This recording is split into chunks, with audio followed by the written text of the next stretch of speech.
सरकार लाई है विद्यार्थियों के लिए डिजिटल लाइब्रेरी। बच्चों के उज्जवल भविष्य के लिए बिहार सरकार है सदा अग्रसर और तैयार।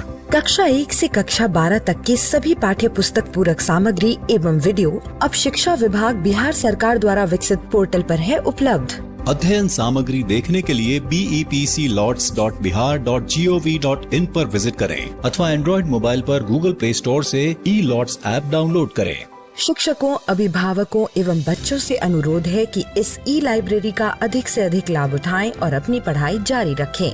हेलो बच्चों, कैसे हैं आप सब? घड़ी कर रही है इशारा 3 बजने का और वक्त हो चला है हमारा मनपसंद प्रोग्राम का।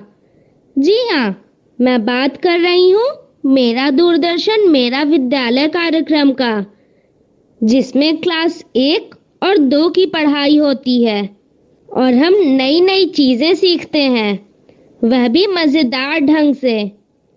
अभी चूंकि हम लोगों के स्कूल बंद हैं, इसीलिए अपनी पढ़ाई घर पर ही रहकर करनी है, जिसमें हमारे साथ होते हैं मम्मी, पापा और घर के अन्य बड़े लोग।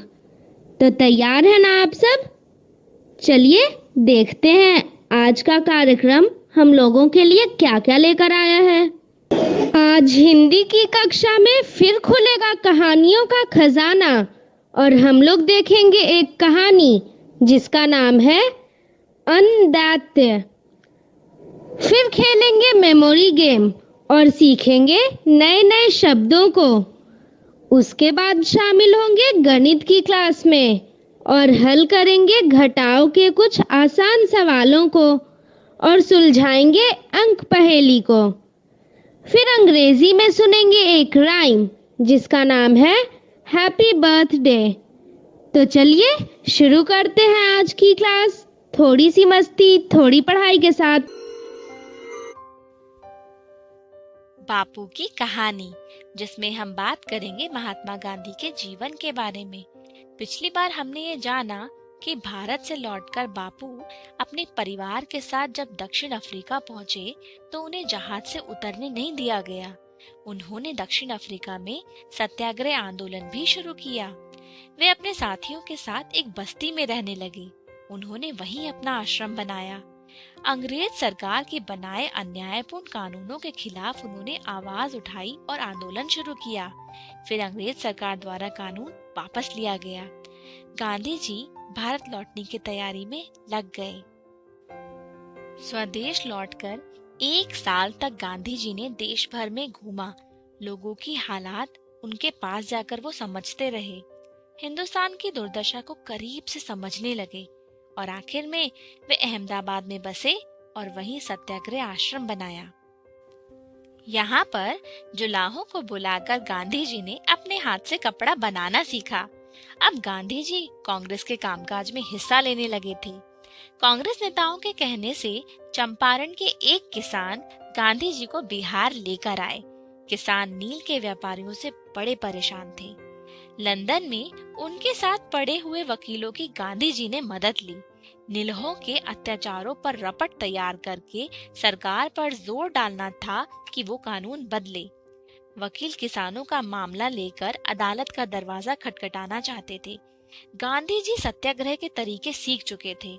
उन्होंने एक अलग रास्ता सुझाया। उन्होंने कहा, जहाँ रैयत इतनी कुचली गई है, जहाँ सब इतने भयभीत रहते हैं, वहाँ कचहरियों के मार्फत थोड़े ही इलाज हो सकता है। लोगों के लिए सच्ची दवा तो उनके डर को भगाना है। किसानों से मिल मिलकर गांधी जी ने उनका दुख दर्द पूछा। उनकी रपट तैयार वो करते गए। वे सर्वेक्षण कर रहे थे, तभी उनकी गिरफ्तारी के आदेश आ गए। अदालत में गांधी जी ने एकदम निडरता से कहा कि वो चंपारण नहीं छोड़ेंगे। बाहर असंख्य लोग गांधी जी के समर्थन में जमा थे। दबाव में आकर मजिस्ट्रेट ने उन्हें छोड़ दिया। लगभग 8 महीने गांधी जी चंपारण में रहे। दक्षिण अफ्रीका की ही तरह यहाँ भी सत्य की जीत हुई। अंग्रेज सरकार ने घुटने टेके। किसानों को परेशान करने वाली नील की खेती का अंत हुआ। चंपारण सत्याग्रह की सफलता ने गांधी जी को कांग्रेस के मुख्य नेताओं के आगे खड़ा कर दिया। चंपारण की ही तरह गुजरात के खेड़ा में भी किसानों ने सत्याग्रह किया। वकील सरदार पटेल अब कांग्रेस के नेता बन चुके थे। अहमदाबाद में कपड़ों के कारखानों के मजदूरों ने हड़ताल कर दी थी। उनकी नेता थी कारखानों की मालिक की बहन अनसुईया साराभाई। मजदूरों के लिए यहाँ गांधी जी ने उपवास किया, फिर ऐसा समझौता कराया जो सबको मंजूर था। खूब ढूंढने के बाद गांधी जी को एक चरखा मिला और अब खादी का समय आ गया था। सन 1921 में ऐसे कई विरोधों के मिलने से असहयोग आंदोलन उभर कर आया। यह पूरे देश में फैल गया। अब आजादी की लड़ाई के मुख्य नेता गांधी जी ही थे। सन 1930 में नमक सत्याग्रह शुरू हुआ, जो और भी बड़ा आंदोलन था। सन 1942 में सबसे बड़ा आंदोलन शुरू हुआ, भारत छोड़ो आंदोलन। अब अंग्रेजों के लिए भारत पर राज करना मुश्किल था। सन 1944 में रेडियो पर एक भाषण में नेताजी सुभाष चंद्र बोस ने पहली बार गांधी जी को एक विशेष नाम से पुकारा। पता है वो नाम क्या था? राष्ट्रपिता। और तभी से हम गांधी जी को राष्ट्रपिता कहकर बुलाते हैं। और गांधी जी तो अपने दो प्रिय हथियारों की ही बात करते रहे। जानते हो वो क्या थे? वो थे सत्य और अहिंसा।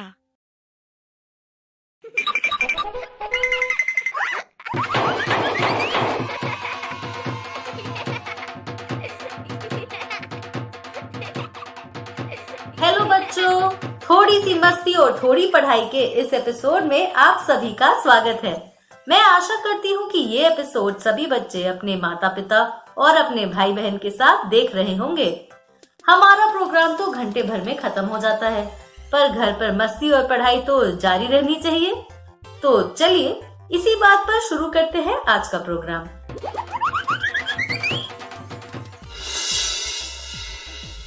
आज के प्रोग्राम में हम सबसे पहले सुनेंगे एक कहानी और फिर उस कहानी पर थोड़ी बातचीत होगी। उसके बाद हम खेलेंगे कुछ अक्षरों के खेल। तो आप सभी तैयार हैं ना? बिट्टू और बिट्टू की काकी, जल्दी से आइए। आप दोनों देखिए मैंने शाम के नाश्ते में क्या बनाया है। क्या बनाया है काका? खुशबू तो बहुत अच्छी आ रही है। आज मैंने बनाए हैं गर्मा गर्म और चटपटे ब्रेड पकौड़े। आप भी ना बिट्टू के काका, देखा कढ़ाई खाली है तो लगे तेल चढ़ाने। बिट्टू की काकी, ये सब कहना छोड़िए और जल्दी से खाकर बताइए कि कैसे बने हैं ये पकौड़े। काका बताना क्या है? जिसकी खुशबू इतनी अच्छी हो वो खाने में तो और भी अच्छा होगा। ये बात तो बिल्कुल सही कही बिट्टू, तुम्हारे काका के हाथों में भी गजब का जादू है। बस बस, अब आप मेरी इतनी भी तारीफ मत कीजिए। सच ही तो बोल रही हूँ, ये बने ही बहुत स्वादिष्ट हैं। अरे वाह काका, आपने तो ब्रेड पकोड़ों को अलग अलग रूप दे दिया। कोई चौकोर है तो कोई तिकोना। हाँ बिट्टू, सारी चीजों को देखो, तुम्हें उनमें अलग अलग आकार दिखाई देंगे। बिट्टू के काका और बिट्टू, आप दोनों की बातों से मुझे एक कहानी याद आ गई। क्या आप दोनों सुनना चाहेंगे? अरे भाग्यवान, कैसी बात करती हैं आप। कहानी सुनने के लिए तो हम हमेशा तैयार रहते हैं। बिल्कुल सही कहा काका, काकी बिल्कुल सुनना चाहेंगे। ठीक है, तो शुरू करते हैं आज की कहानी।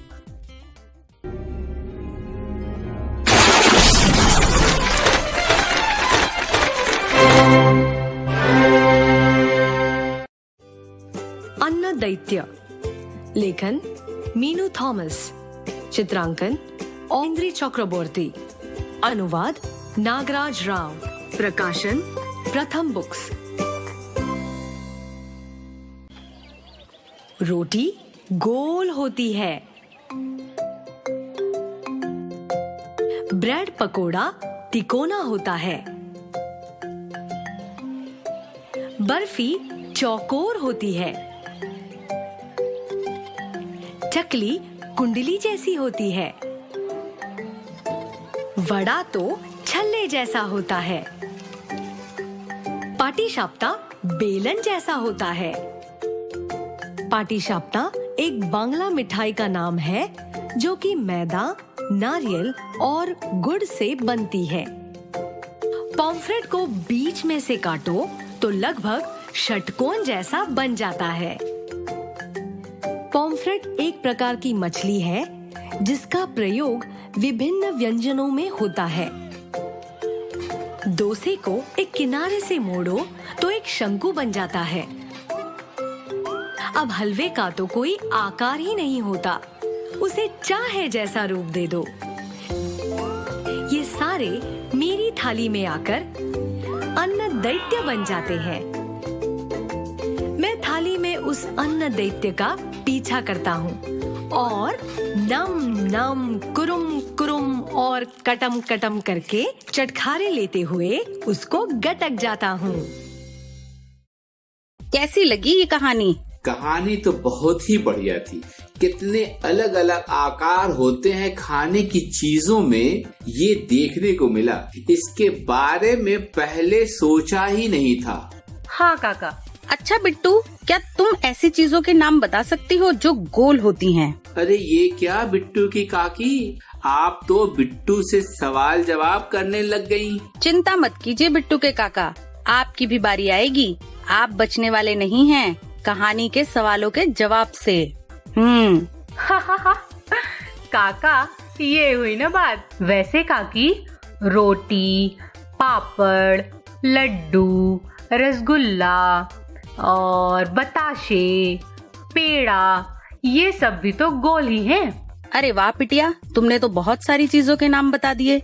लेकिन क्या ये सारी गोल चीजें एक ही तरह के गोल आकार की हैं? नहीं काकी, एक जैसे तो नहीं है। रोटी और पापड़ में तो ऊंचाई बहुत ही कम होती है और लड्डू और रसगुल्ला तो हर तरफ से देखने पर गोल दिखता है। हाँ बिट्टू, जो हर तरफ से देखने पे गोल दिखाई दे उसे गोला कहते हैं। हाँ काका, ये बात तो मेरी गणित वाली मैडम जी ने भी बताई थी। तो अब बारी है तुम्हारे काका की। आप बताइए, कहानी में खाने की किन किन चीजों के बारे में बताया गया है? इतना आसान सवाल, सुनिए जवाब। कहानी में आए खाने की चीजों के नाम हैं रोटी, ब्रेड पकौड़ा, चकली, बर्फी, वड़ा, डोसा और हाँ हलवा। बस इतने ही नाम आए थे? काकी, एक दो नाम और आए थे, बहुत मुश्किल नाम थे मेरे लिए वे। हाँ मुझे याद है, लेकिन काका को तो नाम आसान लगे। बताइए बताइए। दो नाम तो सच में मुश्किल थे और वो दोनों मुझे याद ही नहीं आ रहे हैं। आसान था ना सवाल। अरे बिट्टू की काकी, आप जीती। अब वो नाम तो बता दीजिए। वो दो खाने की चीजें थीं। पाटीशाप्ता, जो बंगाल की एक मिठाई का नाम है, और दूसरा नाम है पॉम्फ्रेट, जो एक मछली का नाम है जिसे खाया जाता है। हाँ, यही थे। तो बच्चों, आप भी बताइए कि आपके आसपास कौन कौन सी चीजें गोल आकार की हैं? बिट्टू, खाने पीने की बातें तो बहुत हो गई, क्यों न अब खाना पचाने के लिए कुछ किया जाए? बिट्टू के काका, साफ साफ क्यों नहीं बोल देते कि खेल खेला जाए? बिट्टू की काकी, आप जब समझ ही गई हैं, तो अब एक मजेदार खेल खिलवा भी दीजिए। हाँ काकी, वैसे भी कहानी के बाद एक खेल तो बनता ही है। खेल तो है, पर थोड़ा मुश्किल है और दिमागी कसरत भी। अरे अब आप बस खेल का नाम बता दीजिए। खेल का नाम है मेमोरी गेम। अरे हमने ब्रेड पकौड़े खाए थे, बादाम नहीं। जो मेमोरी खेल खिलवा रही हैं आप। काका, पर अब खेल नहीं होगा। बिल्कुल सही कहा बिट्टू, अब तुम्हारे काका नहीं बच पाएंगे। बिट्टू की काकी, मैं तैयार हूँ ये खेल खेलने के लिए। तो आइए खेल शुरू करते हैं। Memory game. अब मेमोरी का मतलब होता है याददाश्त, यानी ये कोई याद रखने का खेल होगा। तो चलिए खेल कर देखते हैं कि इस खेल में हमें क्या याद रखना है। पढ़ लेते हैं पहले। हम 5 सेकंडों के लिए आपको कुछ चित्र दिखाएंगे उनके स्थान को याद रखना है एवं चित्र पलटने पर उनकी उचित जोड़ियां लगानी है। ठीक है, हम समझ गए, आगे बढ़ते हैं। अच्छा, समझ गई। हमें चित्रों की जोड़ियां ढूंढनी है। तो मुझे याद है कि सेब यहाँ था और यहाँ था। अब ये इस पे क्या खुलेगा? मोर। और यहाँ क्या था? ये भी सही हो गया। इस पे क्या था? चिड़िया। और इस पे उप्स। फिर इस पे क्या था? और इस पे अब पहले यहाँ देखते हैं। यहाँ तो बिल्ली है। इधर बिल्ली की जोड़ी भी ढूंढ ली। अगला स्तर खेलेंगे। हाँ हाँ बिल्कुल। अच्छा, इतने सारे चित्र। ठीक है, मैंने देख लिया। बच्चों, आपने भी देख लिया ना कौन कहाँ है और किसकी जोड़ी कहाँ है? तो सांप की जोड़ी यहाँ थी शायद। अब यहाँ पर क्या है? अच्छा, शेर। मिल गया। यहाँ पर क्या है? खरगोश। और यहाँ पर? अरे वाह, ये जो चिड़िया थी वो यहाँ पर थी। अब सेब भी ऐसे ही किसी जगह था, यहाँ पर। और पहला सेब था यहाँ। अब यहाँ ढूंढते हैं। अगला तोता ये रहा, भालू। तो पहले इसे देखते हैं। अरे वाह, अब गौरैया तो यही होगी और इसका दूसरी जोड़ी ये रही। अगला स्तर खेल कर ही देख लेते हैं। ये तो काफी मुश्किल होने वाला है। ये ऊंट की जोड़ी ये रही, सिर्फ ऊंट की ही जोड़ी ढूंढ पाए। ये रहा पहला ऊंट, इसकी जोड़ी थी यहाँ। अब यहाँ पर क्या था? खरगोश। और जहाँ तक मुझे याद है यहाँ पर दूसरा खरगोश था। यस। यहाँ पर गाय। गाय यहाँ पर भी थी। अरे वाह। अब यहाँ क्या है? भालू। और यहाँ मोर। और यहाँ मुर्गा। यहाँ मोर। मोर की जोड़ी मिल गई। ये रहा मोर पहला और ये रहा हमारा दूसरा। अरे वाह।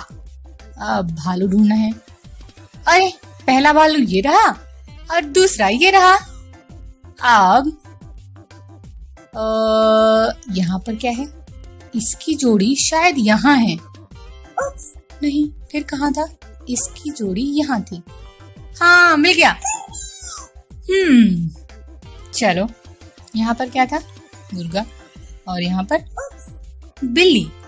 बिल्ली यहाँ पर भी थी और दूसरी बिल्ली ये रही। और पांडा। पांडा की जोड़ी भी मिल गई। यहाँ पर क्या था? गौरैया। और यहाँ पर? अरे वाह। अब यहाँ पर क्या है? सांप। और दूसरा सांप यहाँ था, याद है आपको? सांप की जोड़ी भी मिल गई। तोता। और तोता यहाँ पर भी था। अब तो यहाँ आम था, तो आम की जोड़ी तो शायद है या नहीं। आम यहाँ था, तो या तो यहाँ या तो यहाँ। अच्छा, आम की जोड़ी तो थी ही नहीं। अरे वाह, ये खेल तो बहुत ही मजेदार था। आशा है आपको भी बहुत पसंद आया होगा। अरे बिट्टू की काकी, ये गेम तो सच में बहुत मजेदार था और हाँ, मुश्किल भी। सही कहा काका, चित्रों को याद रखना कितना मुश्किल था। पलक झपकते ही चित्र गायब हो जाते थे। तभी तो इस खेल का नाम मेमोरी गेम है। और तो और इस खेल में तो आगे पीछे करके सही करने का मौका भी नहीं मिला। बिट्टू के काका, बस हर बात में मौका ही चाहिए और जब मौका मिलता है तो गायब। बिट्टू की काकी, गायब कहाँ हुआ खेल? खेला तो मैंने खेल और मजा भी बहुत आया। क्या हुआ अगर थोड़ी गड़बड़ हो गई तो? अगली बार बादाम खाकर खेलना। खैर, अभी एक खेल खेलते हैं। कौन सा खेल बिट्टू? खेल का नाम है आगे पीछे। बिट्टू, ये तो मेरा पसंदीदा खेल है। तो तो आइए खेल शुरू करते हैं आगे पीछे। इस खेल में हमें क्या करना है? इस खेल में हमें अक्षरों को आगे पीछे कर शब्द बनाना है। तो चलिए खेल शुरू करें। ये क्या लिखा है? त ल बो। बो को आगे करके देखती हूँ। त बोल। देखो क्या ये सही है? अरे नहीं, ये तो गधा बोल रहा है, यानी ये सही नहीं है। अभी एक बार और आगे करके देखती हूँ। बो को किया ये आगे। बोतल। अरे हाँ, ये बोतल लिखा हुआ था। समझ गए ना बच्चों? देखा, बना दिया शब्द। ठीक है, इसको देखती हूँ, ये सही होगा। देखा, अब आया है ईजार। ज को बीच में करती हूँ। ईरजा। क्या कुछ होता है? किसी का नाम हो सकता है। देखिए क्या। अब जा को आगे करते हैं। जा ई र। देखें। म को जा र ई। अच्छा, र को आगे कर देती हूँ। र जा ई, रजाई। देखा, रजाई था। अब फ हा ली। चलो आगे पीछे करके देखते हैं। हालिफ। देखे। हा को कर देते हैं पीछे। अरे, ली हाफ। देखो क्या ये सही है? नहीं देखा। अब आया है धावी में।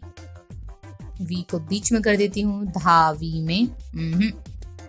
में को आगे कर देती हूँ। धा में भी। अब ये कौन सा शब्द है? में धावी। अरे हाँ, ये मेधावी है। अब आते हैं दजरा। जदरा। देखें। गलत है। राजद। देखें। अब देखते हैं दराज। देखें। अरे हाँ, दराज था।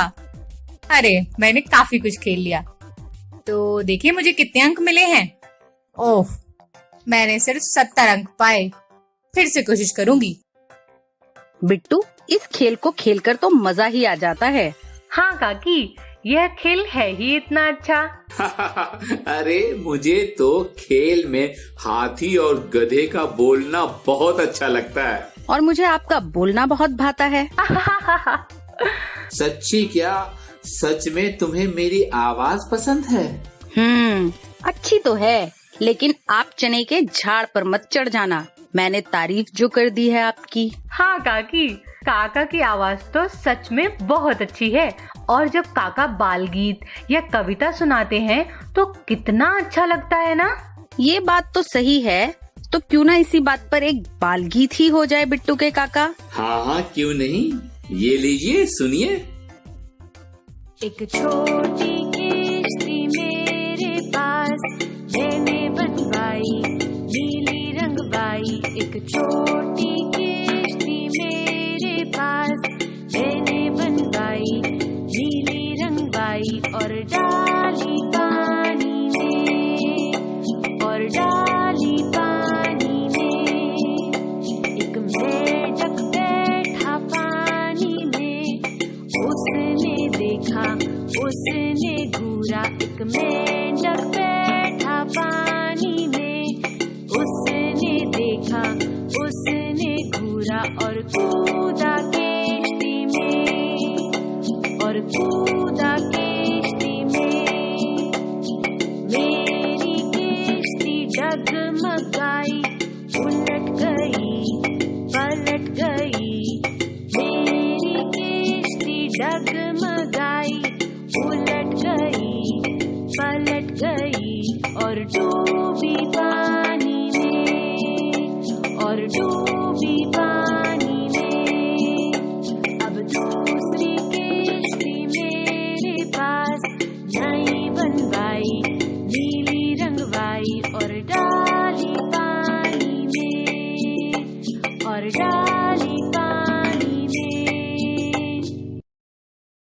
अरे वाह काका, यह कविता तो बहुत ही अच्छी थी। अच्छी क्यों नहीं होगी बिट्टू, ये कविता तो तुम्हारे काका हर बरसात के मौसम में गाते थे। हाँ, जब मैं छोटा था तो बारिश में अखबार के कागज की नाव बना बना कर खूब चलाता था। वो भी क्या दिन थे। अरे काका, ऐसे उदास मत होइए, आप अभी भी तो नाव चला सकते हैं। इस बार जब भी बारिश होगी हम तीनों अपनी अपनी किश्ती, या जिसे नाव कहते हैं, वो पानी में चलाएंगे। ये हुई ना बात, अब तो बस बारिश का इंतजार है। हाँ, मैं तो अपनी पसंदीदा नीले रंग की नाव बनाऊंगा। बच्चों, काका काकी तो किश्ती यानी नाव की कविता सुनकर बचपन में खो गए, तो आपको भी नाव बनाने में बहुत मजा आएगा और उसे पानी में चलाने में भी। तो नाव बनाइए और पानी में चलाइए, साथ ही मजेदार कविता भी गाइए। लेकिन ध्यान रखिएगा, अपना कोई खराब कागज ही इस्तेमाल कीजिएगा नाव बनाने के लिए।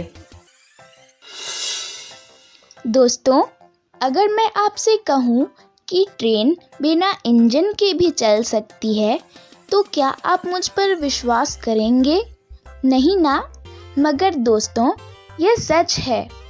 ट्रेन बिना इंजन के भी चल सकती है। देखा दोस्तों, ये दोनों ट्रेन बिना इंजन के ऊपर नीचे जा रही हैं। इस अजूबे का जवाब भी इसी वीडियो में है। ये ट्रेन्स पानी के वजन से यानी गुरुत्वाकर्षण से कारण ऊपर नीचे आ जा रही हैं। अरे वाह, हम भी ऐसी ट्रेन बना सकते हैं। देखते हैं कैसे। ट्रेन बनाने के लिए हमें कुछ इस तरह का मॉडल बनाना होगा। 2 गाड़ियों को रस्सी की मदद से ऊपर वाले पहिए से बांधना होगा। इस तरह अब वजन से भरे कप को एक गाड़ी में रखते हैं। गुरुत्वाकर्षण के कारण एक गाड़ी ऊपर तो दूसरी गाड़ी नीचे जाएगी। अब जो गाड़ी ऊपर गई है उसमें वजन वाला कप रखते हैं। अब वह गाड़ी ऊपर से नीचे की ओर जा रही है, बिल्कुल पिछली ट्रेन की तरह। क्यों था ना मज़ेदार वीडियो? चलिए वीडियो एक बार फिर देखते हैं। मज़ा आया ना दोस्तों? आप भी ऐसी बिना इंजन वाली ट्रेन बनाइए और अपने दोस्तों को भी दिखाइए।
अच्छा, तो आप लोगों ने कहानी सुन ली, उस पर बातचीत भी की, ढेर सारे खेल भी खेल लिए।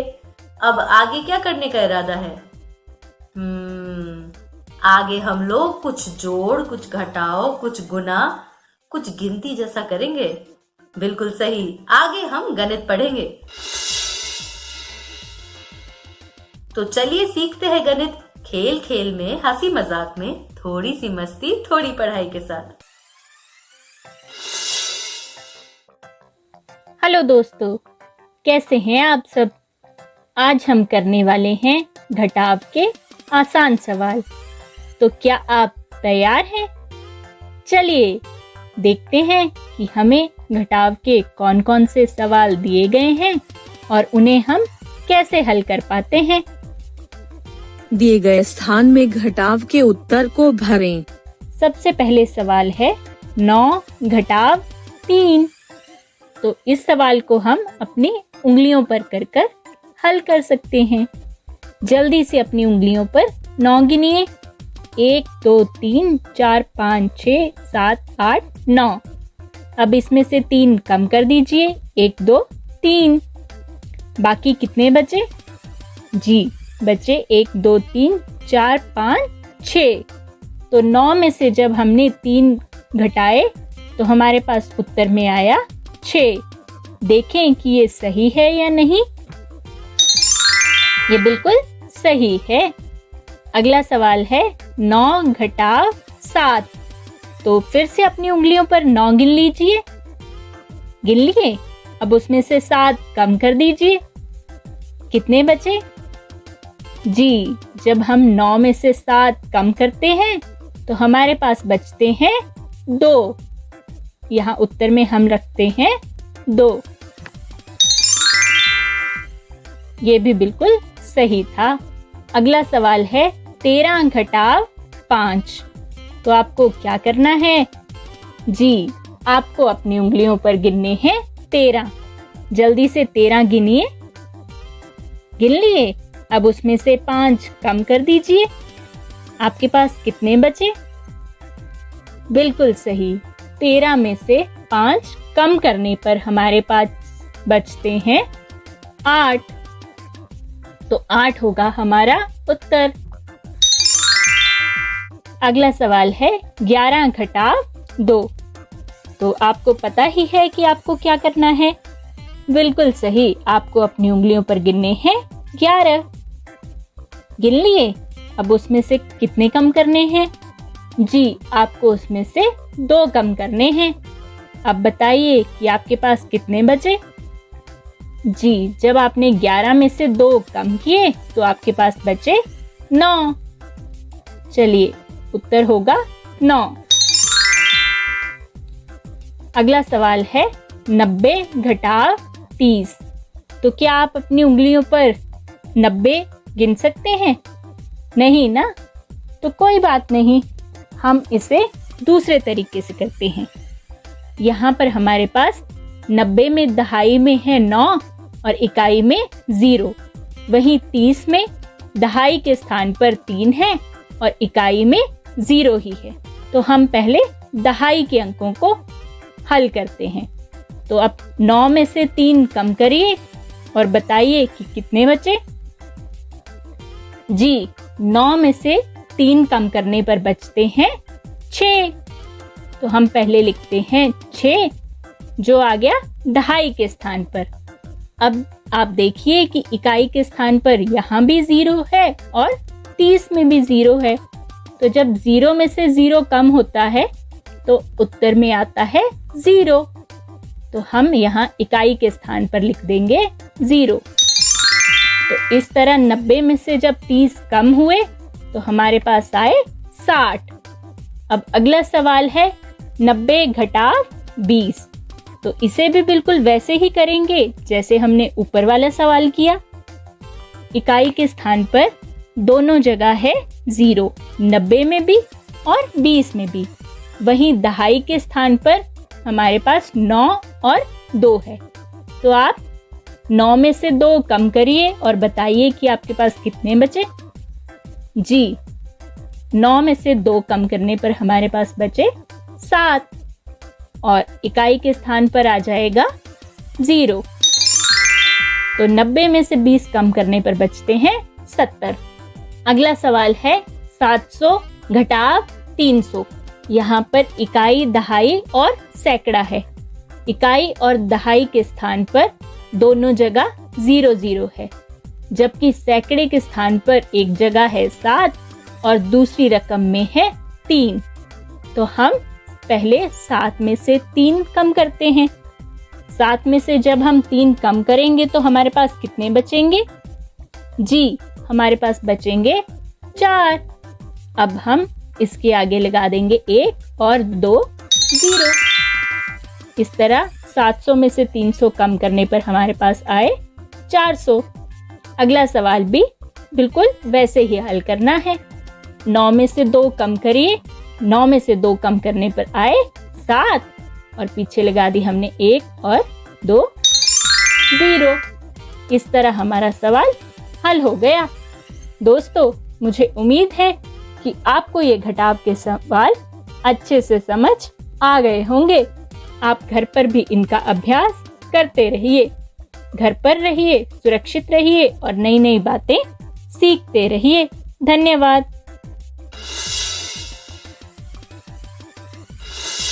बच्चों, आओ सीखते हैं 2 अंकों का घटाना।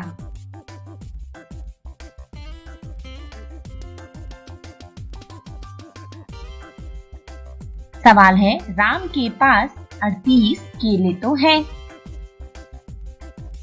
ये रहे। उसमें से 24 केले राधा को उसने दे दिए। उसको थोड़ा दया आ गई।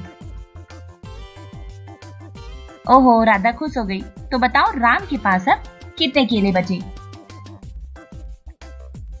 ये रहे राम के केले। केले थे 38। 38 में 3 दहाई और 8 इकाई है। और 24 में 2 दहाई और 4 इकाई है। अब घटाव करो क्योंकि दिए हैं। ये 2 दहाई केले दे दिए। तो 10, 20, 30 दहाई तो ये थे, यानी कि 3 दहाई थे अर्थात 30। और ये 8 केले इस तरफ हमने इकाई में लिखे। इस तरह हो गए कुल 38। अब 8 में से 4 केले दे दो। चलो भाई, ये 4 केले दे देते हैं। तो अब बचे, ये कितने बचे? 4।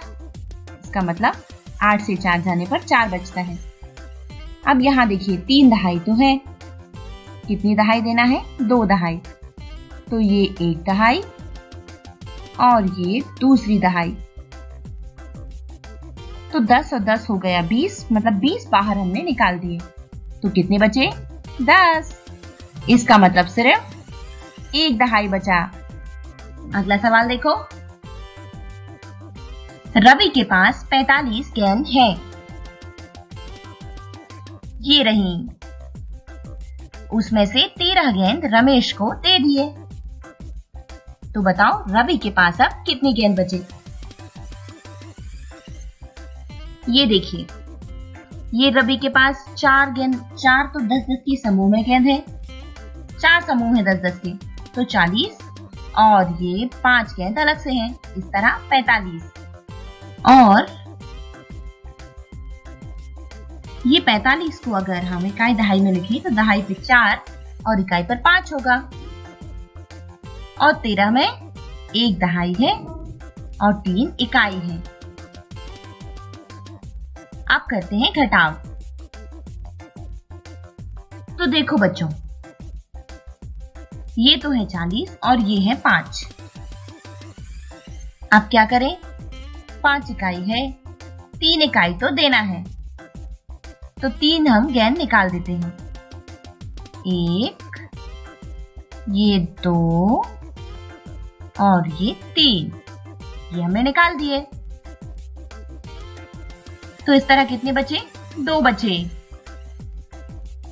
ये देखो। अब यहां देखो, इस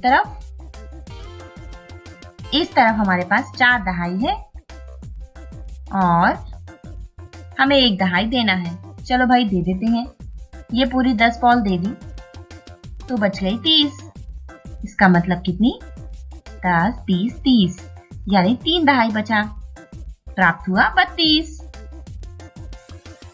इस तरह रवि के पास 45 गेंद थे। उसने 13 गेंद रमेश को दिए हैं, तो रवि के पास बचे हैं अब 32। अगला सवाल है, प्रिया के पास 28 टमाटर हैं। उसमें से 17 टमाटर प्राची को दिए। तो बताओ प्रिया के पास अब कितने टमाटर बचे?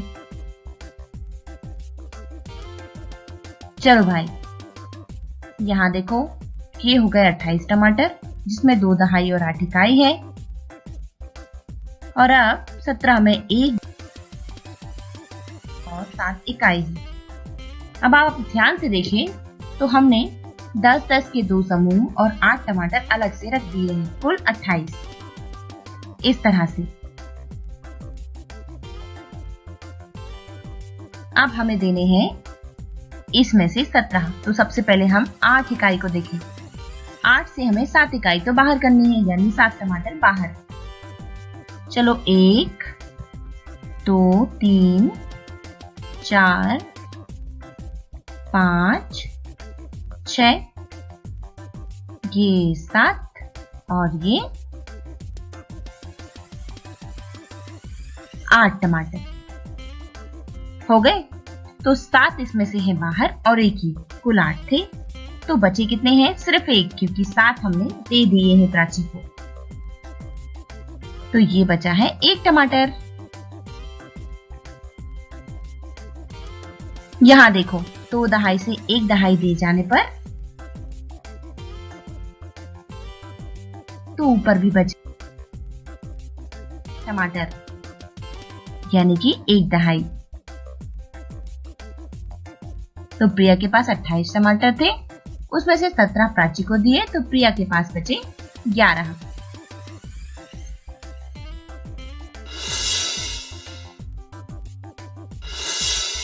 हेलो दोस्तों, तो आइए आज हम अंक पहेली हल करेंगे। सबसे पहले तो आप मुझे बताइए कि ये अंक पहेली किसके बारे में है? क्या हमें इसमें जोड़ करना है? नहीं। क्या गुणा? तो हमें इसमें कौन से चिन्ह दिख रहे हैं? देखिए, हमें यहाँ पर घटाव के चिन्ह दिख रहे हैं। इसका मतलब हमें पहेली में घटाव करना है। तो शुरू करते हैं पहली अंक पहेली से। यहाँ पर सबसे पहले हम सबसे बाएं कॉलम को देखते हैं। सबसे बाएं कॉलम में 6 से 4 घटाना है, तो कितने बाकी होंगे? देखिए, आपके पास अगर 6 उंगलियां हैं और आपकी 4 उंगली बंद कर दी जाए तो कितनी उंगली बाहर निकली रह गई? ये रह गई है 2। इसका मतलब यहाँ पर 2 आएगा। और अब यहाँ देखिए, यहाँ पर सबसे ऊपर वाली पंक्ति को देखिए ध्यान से। 6 से हमें घटाना है इतना कि 2 प्राप्त हो जाए। तो जिस तरह 6 से 4 घटाव करने पर 2 आता है, उसी तरह 6 से 4 यहाँ पर घटाएंगे, तब जाके मिलेगा ना ये 2। तो इस खाली बक्से में हम 4 लिखेंगे। और अब देखिए, ये सबसे नीचे वाली पंक्ति में यहाँ पर 2 से 1 घटाव करना है। तो यहाँ 2 से 1 घटाव करने पर क्या प्राप्त होगा बच्चों? ये तो बिल्कुल आसान था। बिल्कुल सही जवाब। 2 से 1 घटाव करने पर 1 आता है। अब हम बढ़ते हैं सबसे अंतिम कॉलम पे। 2 से क्या घटाया जाए कि 1 मिले? अरे भाई, ये तो बिल्कुल आसान है। ये तो हमने अभी जाना था कि 2 से 1 घटाने पर ही 1 प्राप्त होता है। और अब बीच वाले कॉलम पे देखिए, 4 से कितना घटाया जाए कि 1 प्राप्त हो? हाँ, 4 से 3 घटाने पर 1 मिलता है। तो ये तो रही हमारी पहली अंक पहेली, जो कि हल हो गई। अब ये दूसरी अंक पहेली देखिए। इस पर सबसे बाएं कॉलम में देखिए, कितने से 4 घटाए जाते हैं कि 5 आ जाए। तो देखो बच्चों, 4 कम करना है और 5 बच जाए। इसके लिए हमें किससे कम करने होंगे 4? इसके लिए हम ये कर सकते हैं कि 5 और 4 को जोड़कर देखते हैं। आया कितना? 9। इसका मतलब इस खाली बक्से पे 9 आएगा। अब देखिए, ये सबसे ऊपर वाली पंक्ति पे 9 से कितना घटाया जाए कि 6 प्राप्त हो? बिल्कुल आसान। 9 से 3 घटाने पर 6 मिलते हैं। अब बढ़ते हैं ये सबसे नीचे वाली पंक्ति पे। 5 से 2 जाने पर क्या प्राप्त होता है? बच्चों, 5 उंगलियां निकाल लो और बस अब इस उंगलियों में से 2 को बंद करो। कितनी बची? जरूर 3 बची होंगी। अब कहाँ पे हल किया जाए? ये अंतिम कॉलम को देख लेते हैं। 6 से कितने घटाने पर 3 मिलता है? देखो भाई, 3 में 3 जोड़ने पर 6 होते हैं, इसलिए 6 से 3 घटाने पर 3। इस तरह अब आगे बढ़ते हैं और इस बीच वाली पंक्ति को हल कर लेते हैं। 4 से कितना घटाएं कि 3, 4 में कितने कम करें कि 3 प्राप्त हो। अगर आपके पास 4 टॉफी है तो 1 टॉफी खा लोगे तभी 3 बचेंगी, इसका मतलब यहाँ 1 आएगा। तो ये तो हो गई दूसरी अंक पहेली हल। बढ़ते हैं अगली अंक पहेली की ओर। ये हमारी अंक पहेली नंबर 3 है बच्चों। अब आपको इसको हल करना है बहुत ही ध्यान से। शुरू करते हैं। कहाँ से शुरू करें? अब बारी इस बीच वाले कॉलम की है। 8 में कितने कम कर देंगे कि 4 हो जाए? देखो बच्चों, 4 और 4 होते हैं 8, इसलिए 8 से 4 ही कम करने होंगे। चलो इस ऊपर वाली पंक्ति से करते हैं शुरुआत। 12 से कितने घटाए जाएंगे कि 4 प्राप्त हो जाए? क्या किया जाए? 12 से 4 ही घटाकर देख लेते हैं। 12 से 4 कम करो तो प्राप्त होते हैं 8। इसका मतलब खाली बक्से पे 8 आना चाहिए। बिल्कुल सही। और अब ये अंतिम कॉलम में 4 से कितने कम करने पर 3? ये तो बिल्कुल आसान है। 4 से 1 कम करो तो 3 मिलता है, इसलिए इस खाली बक्से पे हमने 1 लिखा है। और अब इस अंतिम पंक्ति में देखिए, 7 से कितने कम किए जाएंगे कि 3 प्राप्त हो? तो भाई 3 में 4 जोड़ने पर होता है 7, इसलिए 7 से 4 ही कम करेंगे तो 3 मिलेगा। तो हमने यहाँ खाली बक्से पे लिखा है 4। ये देखिए। और अब सबसे बाएं कॉलम को देख लेते हैं। 12 से कितने कम करने पर 7 प्राप्त होंगे? तो हम ऐसा कर सकते हैं कि 12 से 7 कम कर देते हैं। तो 12 से 7 कम करो बच्चों, कितने बचते हैं आपके पास? शायद आपके पास भी 5 बचे होंगे, तो खाली बक्से पे 5 लिखेंगे। देख लो कहीं कुछ छूटा तो नहीं है। हमने सब कुछ पूरा किया है। अब एक बार इसे जांच लीजिए।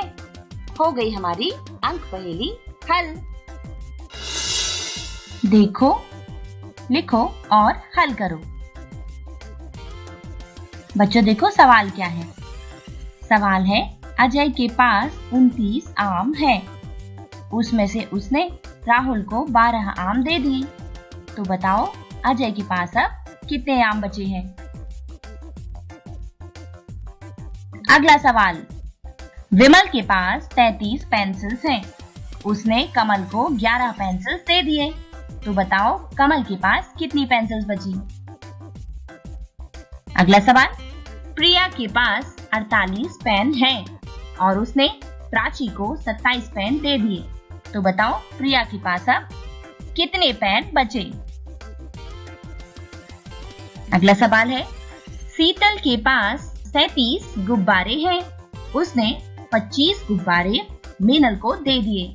तो बताओ शीतल के पास अब कितने गुब्बारे बचे?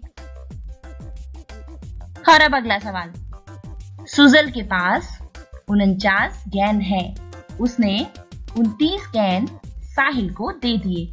तो बताओ कि सुजल के पास अब कितने गेंद बचे? डर से नहीं तैयारी से आगे कदम बढ़ाना है, रुकी जिंदगी में चहल पहल वापस फिर से लाना है, धोकर हाथ पहन कर मास्क सुरक्षित जीवन चलाना है, सुरक्षित जीवन चलाना है, डर कर नहीं तैयारी से आगे कदम बढ़ाना है। टीकाकरण की शुरुआत हो गई है, पर पहले की तरह हमें मास्क लगाना और 2 गज की दूरी बनाए रखना अभी भी जरूरी है। स्वास्थ्य विभाग और सूचना एवं जनसंपर्क विभाग बिहार सरकार द्वारा जनहित में जारी।